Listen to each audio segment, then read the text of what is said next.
À Berck-sur-Mer et Taples-les-Fruges, 3 ESAT, établissements et services d'aide par le travail, gérés par la même association, le GAM, ont bénéficié des conseils de leur service de santé au travail, l'ASTIL, pour élaborer leur plan de reprise d'activité. Nous sommes restés en confinement plusieurs semaines et dès que nous avons décidé de réouvrir les établissements, à ce moment-là, il a fallu établir des protocoles de reprise et nous avons sollicité la médecine du travail pour nous aider à mettre en place des mesures de prévention.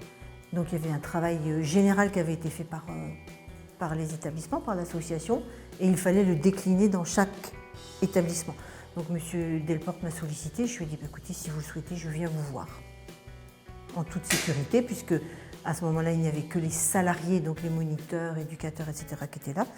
Et il m'a dit d'accord, docteur. Et donc je suis venue. Les salariés étaient en train de travailler, à mettre en place les parois en plexiglas, le fléchage au sol. Et à partir de ce qui avait été fait au niveau de l'association, on a travaillé ensemble pour voir les petites retouches, on va dire, à faire. Il y a eu quelques éclairages techniques sur les différents postes de travail, par exemple sur les vestiaires, puisque les vestiaires étaient fermés parce que trop proches les uns des autres. Puis il y a eu aussi un travail sur l'organisation de l'arrivée des travailleurs, puisqu'ils ne sont pas tous arrivés en même temps. La médecine du travail nous a apporté une aide sur de la documentation et de l'affichage de prévention.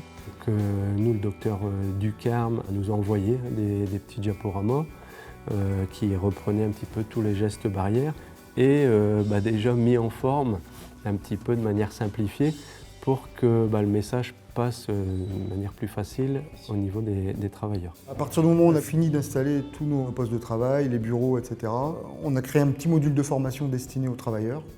On a fait revenir les travailleurs avec un effectif réduit. Quand ils ont vu tout ce qui était en place au début, c'est un petit peu impressionnant pour eux, mais au fil du temps, ça les rassure.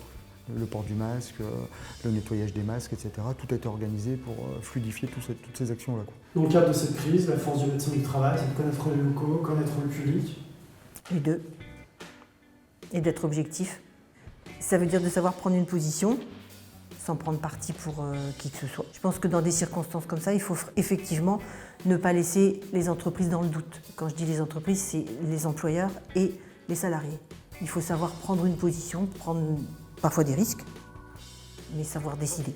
Ce qui a été très important aussi, c'est la réactivité de la médecine du travail et de notre médecin du travail qui a toujours répondu très rapidement, soit par téléphone, par mail, physiquement en se déplaçant quand c'est possible. Et ça, du coup, ça nous est d'une grande aide au niveau des directions d'établissement pour s'assurer que les choses mises en place répondent aux normes et aux exigences légales. D'avoir toutes ces infos et d'avoir un appui d'un professionnel de la santé, je peux vous assurer que c'est plutôt rassurant, oui. Ce n'est pas le fait de cautionner la mise en place de tout ce processus, mais ça nous permet d'avoir un regard extérieur d'un professionnel, ce qu'on n'a pas chez nous dans l'établissement aujourd'hui. C'est important. C'est un partenariat qui est primordial pour le bon fonctionnement d'une entreprise, aussi bien pour les salariés que pour les directions d'établissement.